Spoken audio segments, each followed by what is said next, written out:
سلام.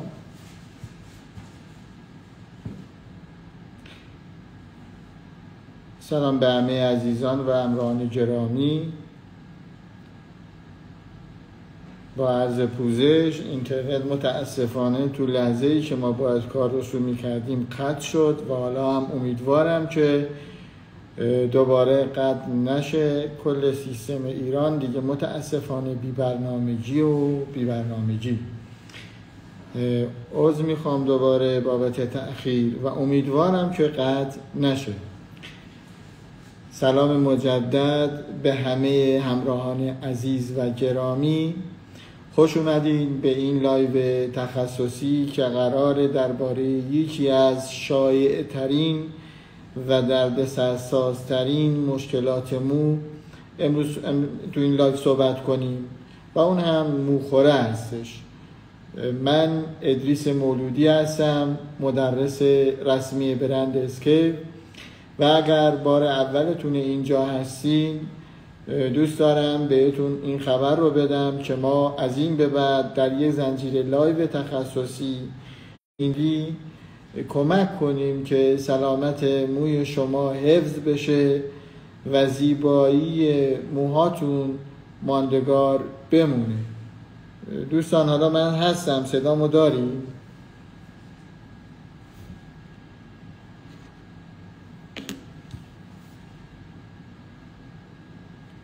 دوستان گرامی صدا منو داریم؟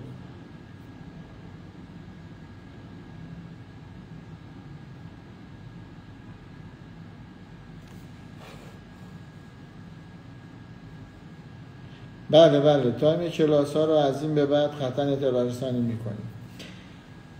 خب دوستان گرامی بذارید با یه سوال این لایو رو شروع کنیم. سلام خدمت همه دوستانی که تشریف آوردن و دوستانی که میخوان تشریف بیارن. سلام دارم خدمتتون و با اجازهتون میخوام مبحث لایو رو از همینجا شروع کنیم. بذارید که با یه سوال شروع کنم. آیا موخوره واقعا درمان داره؟ واقعیت اینه که موخوره فقط یک مسئله ظاهری درمون نیست. وقتی که نوک مو دو شاخ میشه یعنی لایه محافظ مو که میتونه در درجه اول کوتیکل با همه لایه‌هاش و در نهایت CMC باشه شکسته شده و اگر ما نتونیم جلوش رو بگیریم تو این رشد شکستن لایه محافظ، این آسیب کل ساقه رو دچار میکنه و گسترش پیدا میکنه که در نهایت علاوه بر 2 سر بودن و 3 سر بودن مو ما خرد شدن که آسیب خیلی جدی و جدی ترین آسیب هستش رو قطعاً بر روی مو خواهیم دید. اما بعد از موخوره اگه ما اونو درمان جدی نکنیم مو دچار شکنندگی میشه، مو دچار کاهش جرم مویرگی میشه، یعنی اینکه مو سبک میشه و تو خالی میشه و عرض کنم خدمتون در نهایت کل فیبر مو از بین میره. دوستان گرامی ما توی این لایو قراره با همدیگه بررسی کنیم که موخوره دقیقاً چیه و چرا به وجود میاد، شایع ترین دلایل و اشتباهات رایجی که باعث موخوره میشه کدوما هستن و چه درمان تخصصی میتونه برای موخوره وجود داشته باشه و آیا واقعا درمان میکنه یا نه. تا اینجا اگر دوستان سوالی دارن بفرمایین که حتما تو کامنت ها بگن که من را میخونم. من تو لایو حتما سوالات رو پاسخ خواهم داد تا مثل همیشه علمی، صادقانه و بدون تبلیغات بیجا صحبت کرده باشم. دوستانی که توی کلاس‌های من اگه هستن اینجا حضور داشتن میدونن که ما به صورت علمی و متدیک مسائل رو بررسی میکنیم و به قولی اون دوستایی که توی تیم ما هستن خیلی سنجیده و منظم بلدن که یک آسیب رو چجوری شناسایی کنن. امیدوارم که توی این لایف هم همینطور باشه. تا آخر لایف بمونیم چون قرار چند تا نکته خیلی مهم در مرحله اول برای پیشگیری از موخوره و در مرحله دوم برای درمان قطعی موخوره اینجا امروز مطرح بشه. دوستان، موخوره چیه؟ من هم موخوره رو به زبان عامیانه امروز براتون توصیف میکنم و هم موخوره رو به زبان علمی. موخوره یعنی شکاف یا چند شاخه شدن انتهای مو. این به زبان ساده یعنی موخوره.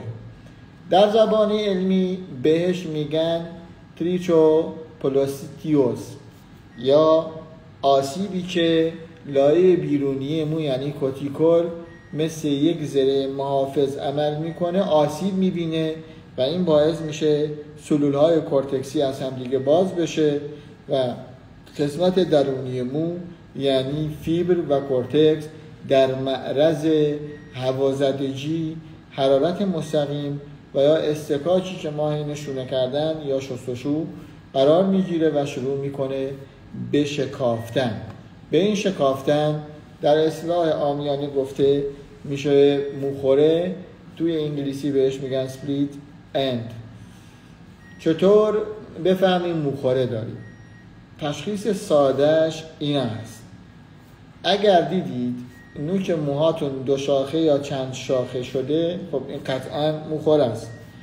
یا اگر حین برسکشی یعنی که مو خشکه برس میکشیم متوجه میشین که برس صدا میده، یا تار مو وسط کار یعنی حین برسکشی خورد میشه، خب این یعنی موخوره داری.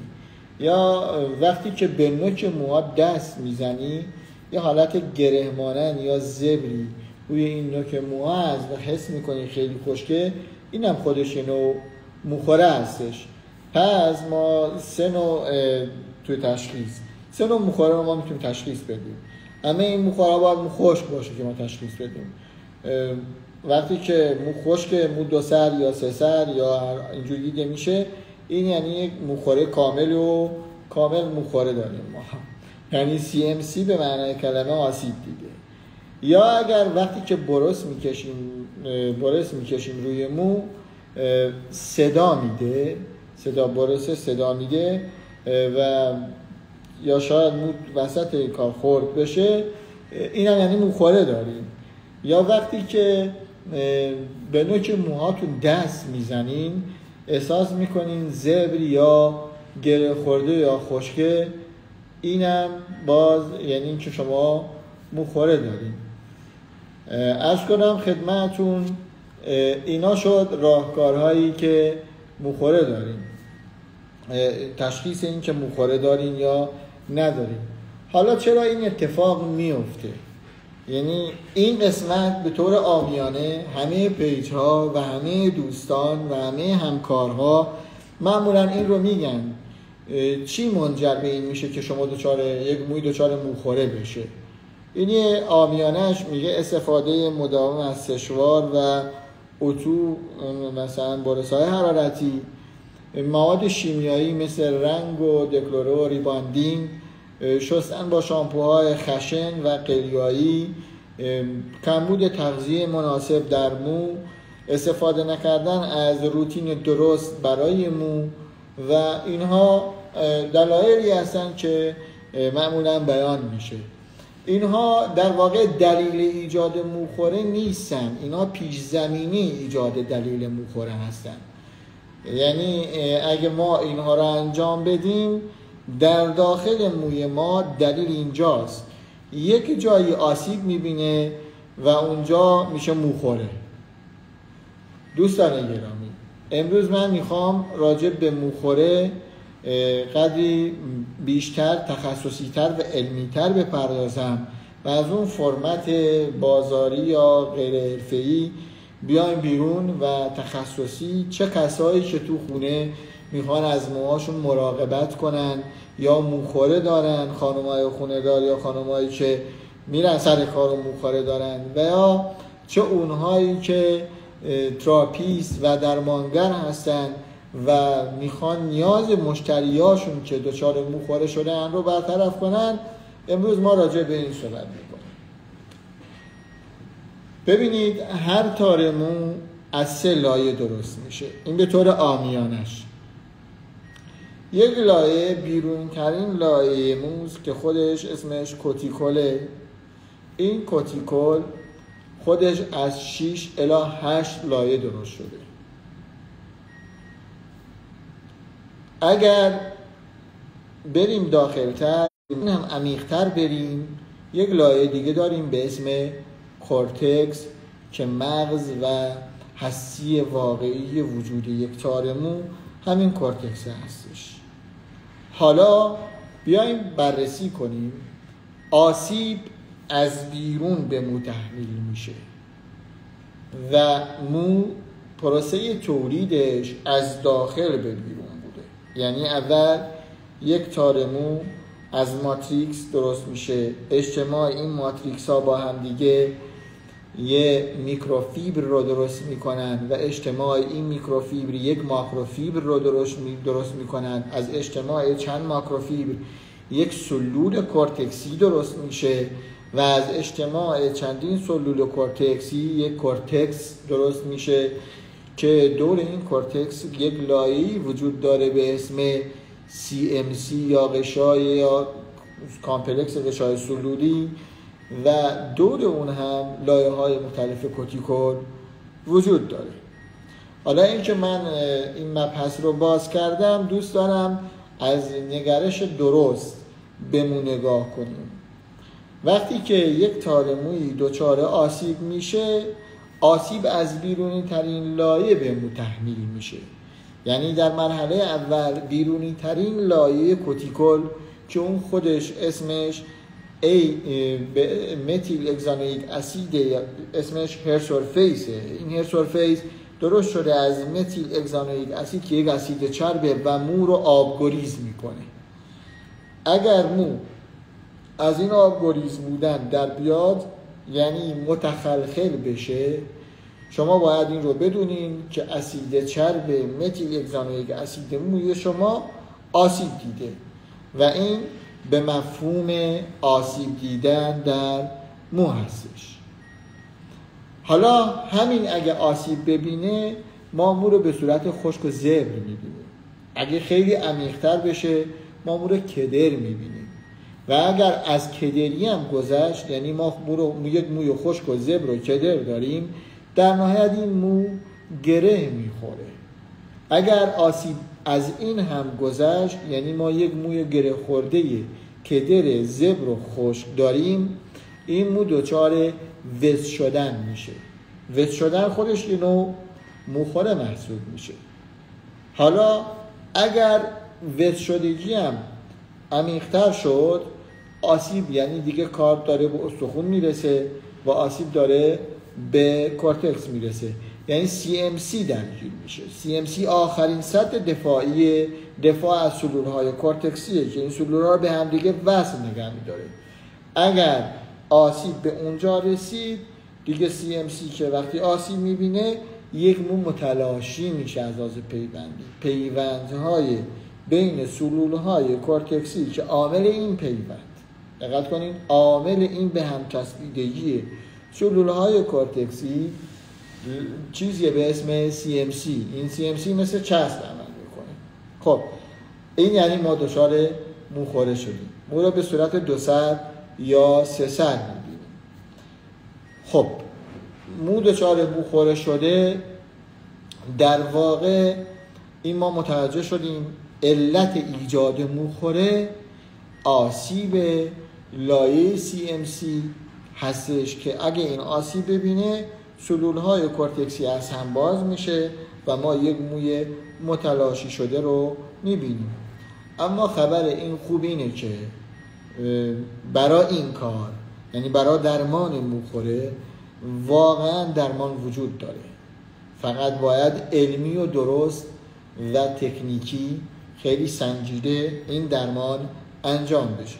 ما توی سیستم درمانی برند اسکاف که من باهاش کار میکنم 3 لایه اصلی درمان برای موخوره وجود داره.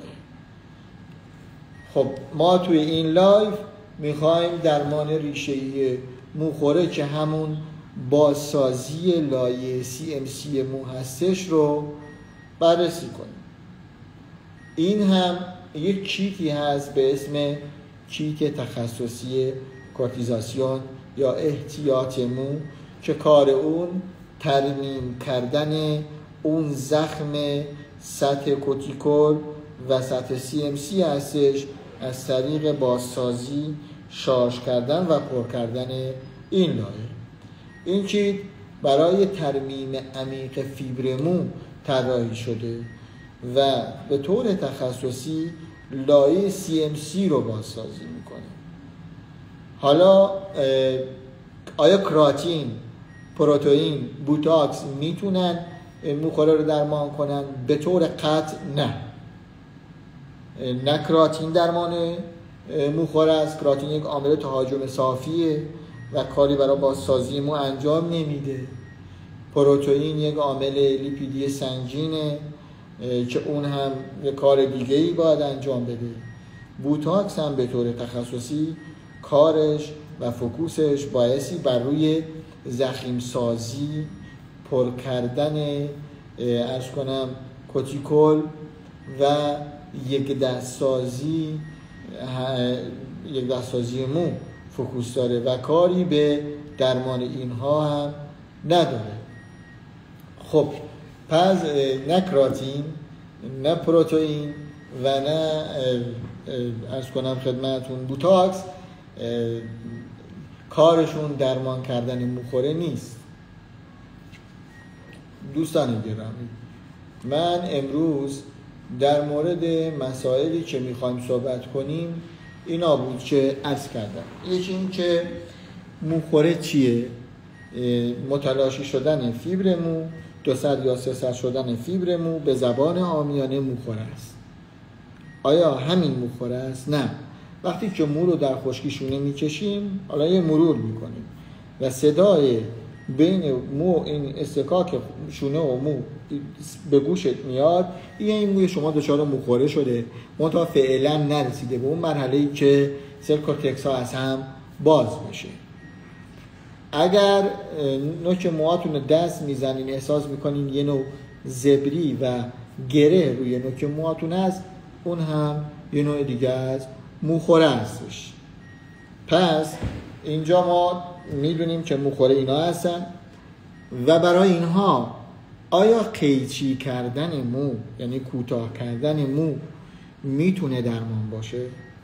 اگه درمان بود چرا باید بعد از یک مدت از رشد مو دوباره مو رو قیچی کنیم، یعنی به اصطلاح نوکگیری کنیم تا دوباره موخوره ها در نه؟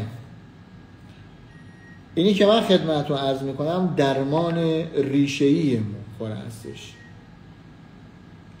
موخوره به اصطلاح علمیش 2 دلیل داره. یک دلیل فیزیولوژیکی داره و یک دلیل فیزیکی داره. دلیل فیزیولوژیکیش از اسکالپ ما نشأت میگیره و دلیل فیزیکیش شرایط محیطی و عواملی که خدمتتون عرض کردم در مورد روتین مراقبت مو از اینها نشأت میگیره. دلیل فیزیولوژیکیش اینه که وقتی بار یونی یک تار مو به هم بخوره، اسیدهای چرب تولید شده در غدد سبابه موجود در اسکالپ به یک اندازه به طول ساقه مو نمیرسه و تا هر جا بار یونی منظمه میرسه و هر جا که بار یونی به هم خورده دیگه اون اسید چرب نمیرسه و مو در معرض هوازدگی قرار میگیره و دوباره موخوره ایجاد میشه.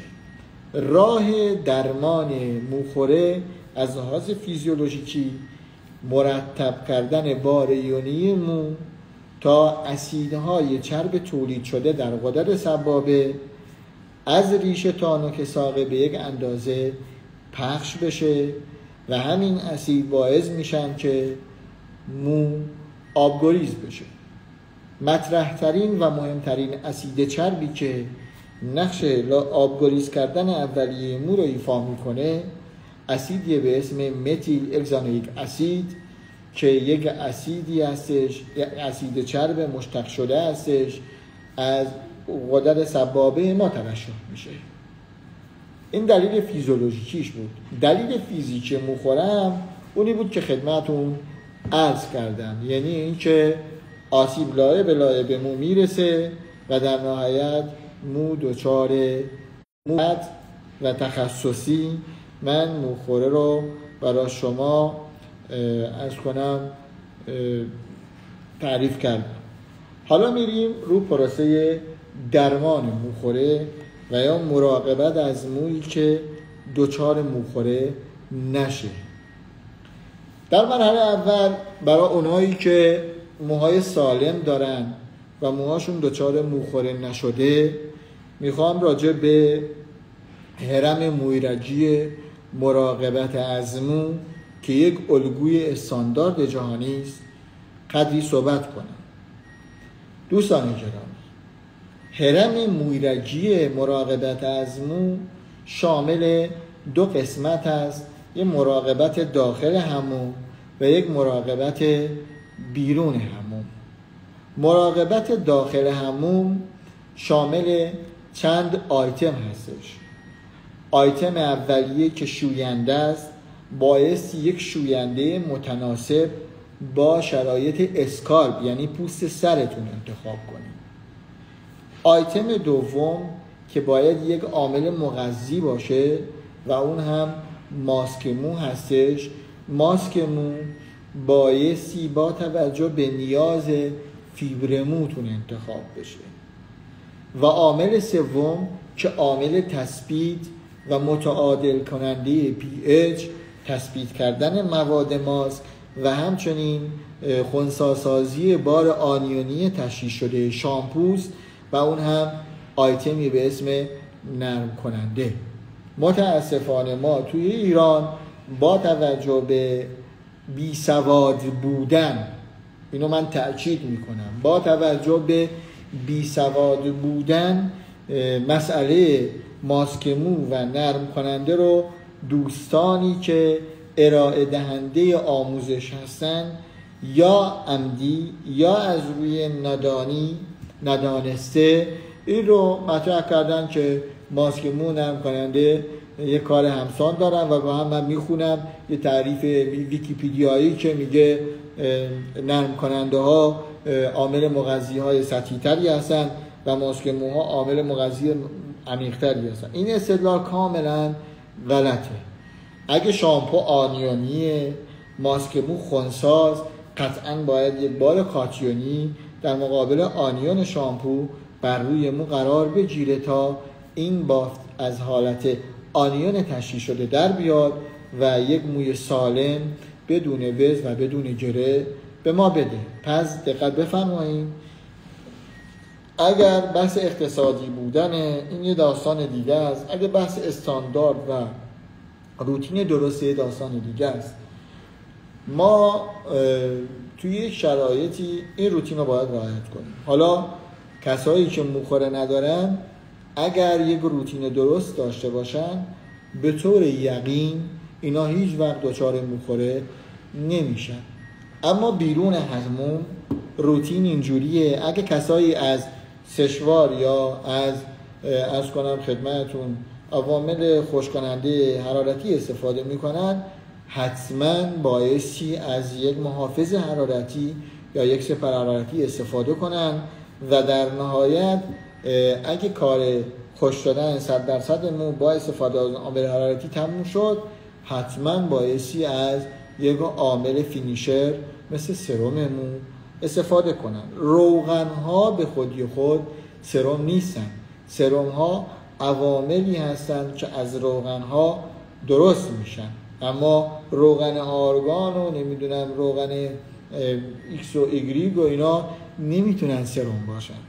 سرم ها یک عوامل دیگه‌ای دارن و یک اکتیو های دیگه‌ای که توی یه لایو دیگه قطعا راجع به اون صحبت خواهیم کرد. حالا در مورد درمان موخوره صحبت کنیم. اونجا ما راجع به مراقبت کسایی که دچار موخوره نشدن، شکر خدا تعالی، چجوری مراقبت کنن که موشون دچار موخوره نشه. حالا میخوایم راجع به کسایی که دچار موخوره شدن و دوست دارن قطعی به طور یقین درمان کنن. اینجا میخوام راجع به این مسئله صحبت کنم. ما برای این کار یک کیت کوارتیزاسیون داریم به اسم کیت درمانی موخوره. این کیت همینجاش هم درج کرده، یک کیت کوارتیزاسیونی هستش که به طور تخصصی کارش ترمیم فیبر مو، ترمیم لایه CMC، شارژ کردن CMC و ایجاد تعادل در بار یونی مو هستش. این هم از قالب یک ادعا میاد بیرون و میخوام علمی این رو تشریح کنم. این محصولی که دست من هستش از 3 اکتیو اساسی، کراتین مثل یک پروتئین هیدرولیز شده فوق سبک، سریاتینن مثل یک اسید چرب که متعادل کننده بار یونی هستش و چون این سریاتینن یک بار کاتیونی مشخص داره، و ژل رویال اثر یا ژل سلطنتی که سرشار از عناصر مفید برای سلامت مو هستش. مجموع اینها با هم دیگه یک سیستمی را ایجاد کردن که کارش پر کردن لایه CMC است، چرا که این اکتیو هایی که عرض کردم سرشار از سرامیداس، ریزلیپیدها، مومها و استرها هستند که مجموع کلی اینها کاری را انجام میده که مو دچار موخوره شده درمان کنه. حالا در مورد این کیت میخوام یه مشخص‌تر براتون توضیح بدم. درسته که دوست دارم زودتر تموم بشه، چون از استاندارد لایو میاد بیرون. اگه خسته شدینم بهم بگین، چون من دوست ندارم یه جوری باشه که دوستان از این شرایط استفاده نکنن.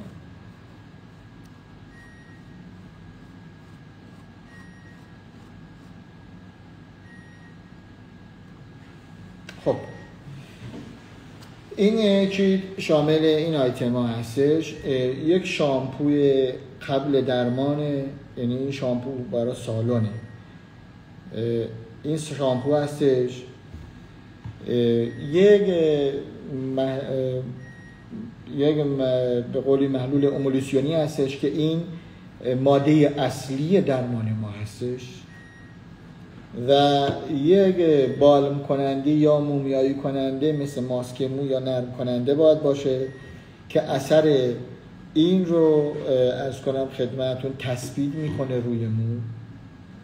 و از کنم این فیلرها هستن که این فیلرها به طور تخصصی به عنوان فینیشر سرم عمل میکنه و سپر حرارتی انتهای کار رو این به انجام برسونه. حالا نوع کار کردن با این، در مرحله اول این رو بدونین که این پک برای 4 اپلیکیشن، یعنی برای 4 بار استفاده یک مو تا روی شونه هستش. اگه مو قدش بلنده خب این میشه 2 بار. اینه. پس این مواد رو شما باید یک جوری مدیریت کنیم که برای 4 بار استفاده بشه. پروسه درمان اینجوریه. جلسه اول که درمان رو انجام میدین به مشتریتون یا خودتون تو خونه نمیتون به مشتریتون میگین که عرض کنم خدمتون 15 روز دیگه دوباره به سالن مراجعه میکنه، دوباره همین پروسه رو تکرار میکنه.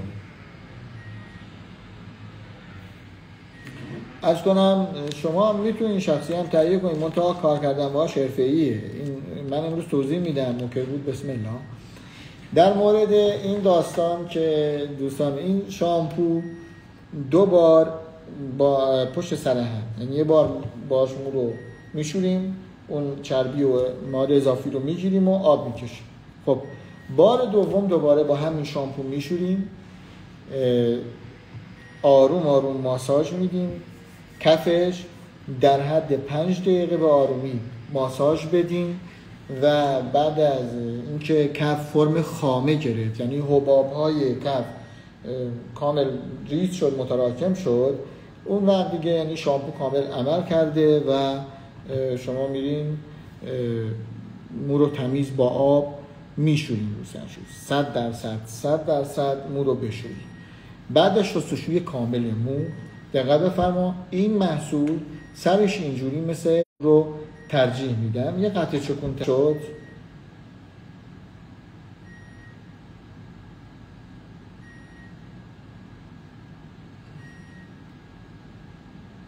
صدای من قطع شده.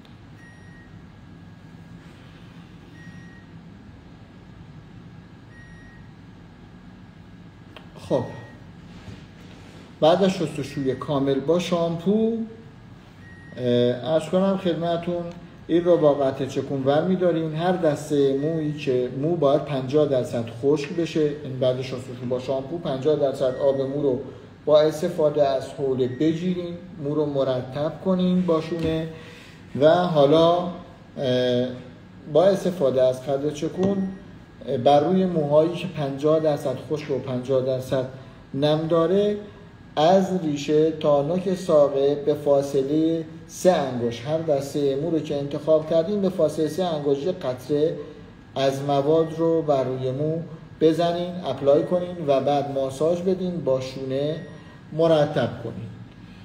به همین ترتیب که به همه قسمت‌های کل مو زدین، تایم مکس رو رعایت میکنین به مدت عرض کنم 15 الی 20 دقیقه. حالا اگه یک کلاه پلاستیکی رو سرش هم بذارین بد نیست، خیلی هم خوبه. بعد از اتمام تایم مکس از این بالم استفاده میکنیم، یعنی مو رو نمیشوریم. دقت کنیم مواد رو بر روی مو نمیشوریم، این مواد رو از این بالم استفاده میکنیم، یعنی به مویی که همون مواد رو زده بودیم قبلا همون جوری رشته به رشته تنابکش عین ماسک مو این مواد رو روی مو اپلای میکنیم، ماساژ میدیم تا نوک ساقه، تایم مکس میگیریم، دوباره 15 دقیقه تایم مکس دومتونه. بعد از اتمام تایم مکس عرض کنم خدمتون مو رو میبریم رو سرشور 100%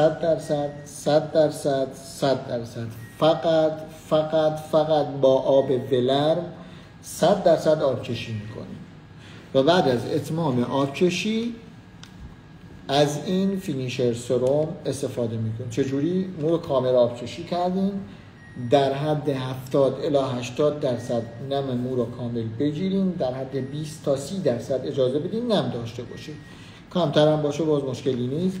این فینیشر رو اگه این پک رو برای 4 بار استفاده بخواین خب نصف این فینیشر، و اگر برای 2 بار بود کل فینیشر رو دست و روی قسمت هایی که بیشترین میزان موخوره رو داره این رو اپلای میکنیم مثل سرودمی. بعد شروع میکنیم با باد سشوار مو رو خشک کردن، براشینگ حرفه‌ای انجام میدیم و بعد اتمام براشینگ حرفه‌ای اتو رو دمای 180 درجه سانتیگراد قرار میدیم و هر دسته مو رو فقط 2 بار اتو میکشیم. این میشه یک درمان کوارتیزاسیون یا کوارتیزاسیون مو که کارش ترمیم و درمان لایه CMC مو هستش. این پک به طور تخصصی برای این کار فراوری و درست شده. حالا دوستان گرامی که متوجه شدن این پک چجوری استفاده میشه، تا ادامه لایف با من باشین که در ادامه من بهتون معرفی کنم استانداردترین و درستترین روتین های مراقبت ازمویی که دچار موخوره شده. اگر کسی اومد و موخورهاش خیلی شدید بود، دقت کنین، اگر کسی اومد و میزان موخورهاش خیلی شدید بود، بعد از انجام درمان توی سالن این پک رو بهش توصیه میکنه. دقت بفرمایید، این پک رو بهش توصیه میکنه. این پک یک پک کاملا لاکچری، استاندارد و دقیق به منظور در مراقبت از موخوره، درمان موخوره هستش. فوق‌العاده بوی خاصی داره، فوق‌العاده محصول متفاوتیه که خود این پک هم قند تریالوز توشه. قند تریالوز گل رز بیابانیه که به شدت محافظت میکنه از آب داخل گل و این قند برای مو هم دقیق محافظت میکنه از آب مو و جلوگیری میکنه از دهیدراتگی مو، یعنی سدهای آببند کوتیکول و کورتکس رو این محافظت میکنه. خب این در مورد این پک هستش.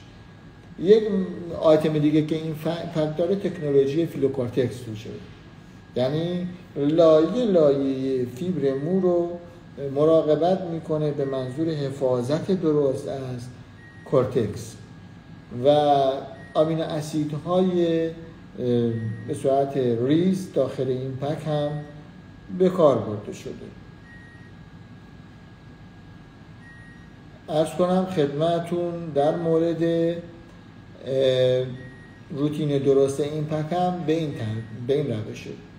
در مرحله اول با شامپو مو رو و اسکالپ به خصوص تمیز میشونیم. این پی اچش متعادله، یک شامپوی فوق‌العاده استاندارده به منظور مراقبت از موهایی که موخوره دارن.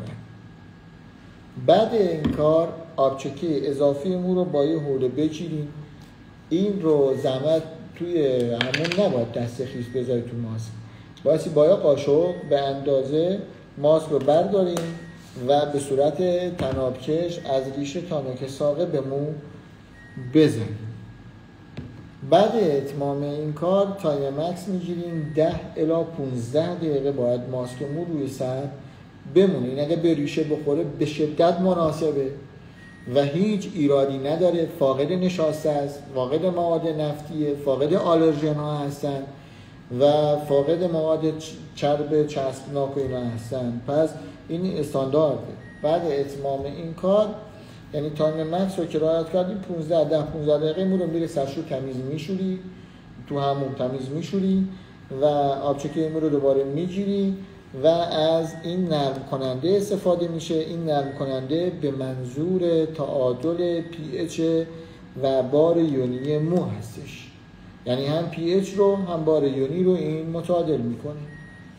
حالا این روتین داخل همون بعد این که نرم کننده نباید به اسکالپ بخوره. چرا؟ چون نرم کننده بارش کاتیونیه و باید فقط برای ریشه برای طول ساقه است. بعد این که این روتین رو انجام دادی، روتین همون اوکی و 3 دقیقه تایم مکس نرم کننده آب کشی از همون میاد. بعد اتمام روتین داخل همون حالا روتین بیرون همون رو داریم. این خود کمپانی این رو توصیه میکنه به عنوان یک کرم قبل از کار براشینگ یا هر کار دیگه. این رو بر روی موهایی که نم داره در حد 80% خشکی یکم نم داره، این رو دست میذارید به مو زده میشه. بعد بر روی اون یه باد سشوار میگیری. حالا آبراشین حرفه‌ای هم داشتی که باز مشکل نداره، این سپر حرارتی خیلی استانداردیه. اگر مو به شدت موخوره داشت من توصیه میکنم با یک مقدار از این از طریق قطره چکون این محلول پانتوویل هستش، دیپانتینول به صورت محلول که به شدت آبرسان، به شدت هیدراته کننده و به شدت کمک میکنه به ضخیم سازی فیبر مو. چند قطره از این رو با یک مقدار از اون کرم میکس میکنیم، بعد به مو میزنیم. تایم مکس همون که عرض کردم و بعد براشینگتون رو انجام میدیم، فرق نمیکنه. این شد یه روتین خیلی حرفه‌ای برای مراقبت از مویی که از کنم موخوره داره. یه روتین به اقتصادی تر ما اینجا عرض کردم شامپو و نرم کننده حتما بایستی بر اساس عرض کنم خدمتون نیاز اسکالپ شامپوتون توصیف میشه و نرم کننده هم با توجه به فاز شامپو تعیین میشه. عرض کنم خدمتون اون آمپول دیپانتینول نیست، اون محلول پانتوویله. در مورد این باز این یک ماسک دیپانتینول و روغن هیدرولیز شده بزرکتان. این روغن سرشار از اسرامیدازه. روتین استاندارد دیگه ای که داریم اینه که به میزان مورد نیاز، حالا 30 گرم بود، 50 گرم بود، 10 گرم بود، نمیدونم موتون چقدر حجم داشت، از این ماسک مو رو با قاشق در میاری، داخل کاسه میذاری. از این روغن هم به اندازه چند قطره این محلول پانتوویل به اندازه چند قطره از این رو داخل از کنم خدمتون ماسک، اون مقدار ماسکی که جدا کردیم میریزین، ما کامل میکس میکنین و بر روی بعد شامپو بر روی مو به جای ماسک موی تنها این ترکیب رو میزنین و بر روی مو که زدین از کنم خدمتون تایم مکسش حتما باید 20 دقیقه بمونه. بعد اتمام اون تایم مکس مو رو 100% آب کشی میکنین و از همون که تشریف آوردین بیرون بر روی موهایی که یه کوچولو نم داره یا کامل خشک شده یک مقدار به اندازه نوک مو جاهایی که موخوره داره از روغن بزرکتان زده میشه. این هم یک روتین دیگه هستش. حالا کسایی که در واقع نمیتونن عرض کنم خدمتون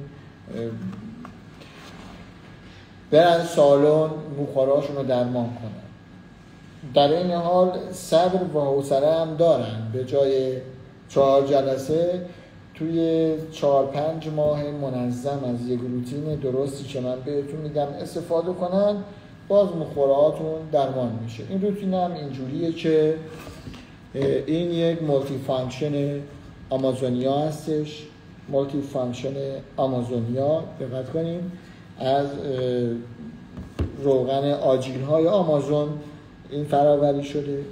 این روغن هیدرولیز شده آجیل های آمازونی هستش و این هم که باز عرض کردم محلول خالص دیپانتینول یا پانتوویل هستش. این محلول رو دوست دارم به جا بهتون معرفی کنم. یک محلول فوق العاده متفاوت حتی برای پوستایی که بعد از سوختگی میخوان ترمیم بشن، این زخم جمع شده منتها پوست کامل ترمیم نشده، حتی برای کسایی که زخم شده پوستشون و زخم جمع شده اما رنگ و رنگدان و ایناش رفته، این کمک میکنه.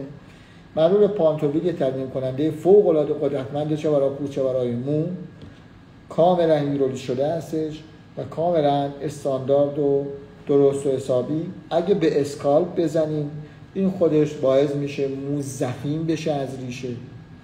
اگه به ساقه بزنیم اون خودش باعث میشه لایه های آببند یکی یکی ترمیم بشه و موی شایندار سالم و آبداری داشته باشیم. و اما این هایی که خدمت رو عرض کردم، این به جای ماسک مو از این مالتی فانکشن یعنی دو منظوره، هم میشه ماسک مو هم میشه کرم بیرون همون، از یعنی دو منظوره، هم میتونی بشورین هم میتونی نشورین. بشورین به اون اندازه‌ای که میزنین باید بشورین. اگه اومدین بیرون یکم دستتون گذاشتین به موهاتون زدین نیاز به شستشو ندارید. 30 گرم از این ماسک رو با یک اسکوپ از این روغن آمازونیا میکس میکنیم. این دوتا رو کامل بر روی موها میزنیم.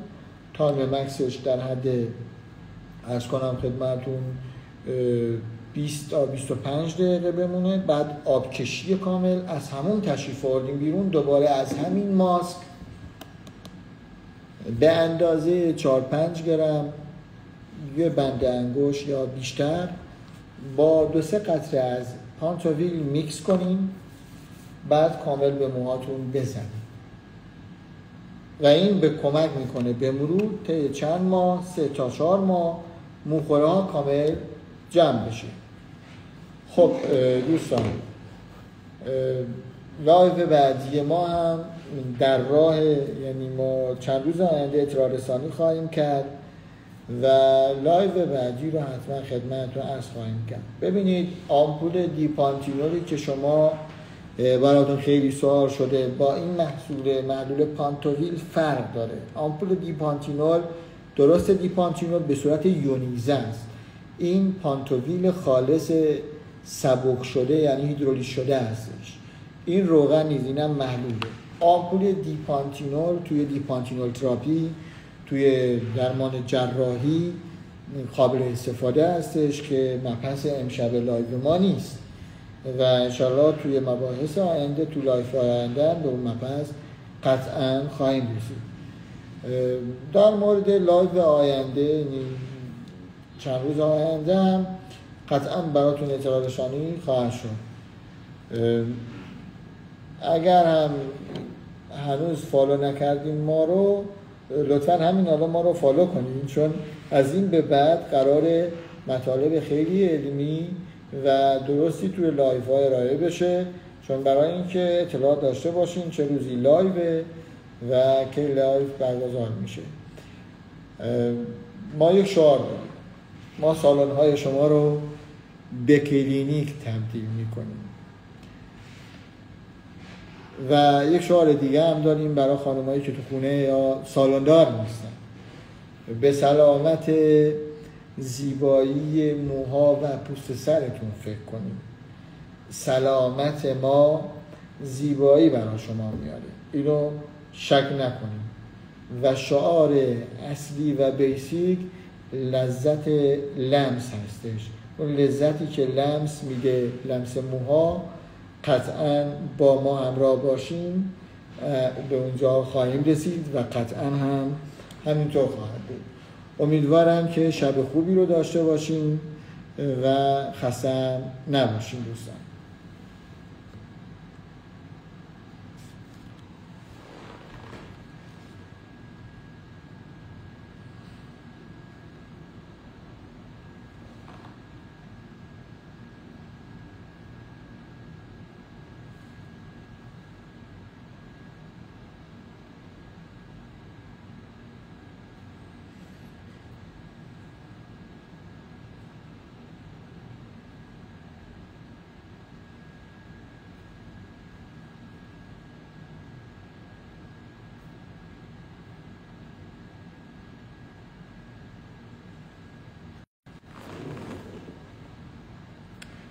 فرمایید دوستان، من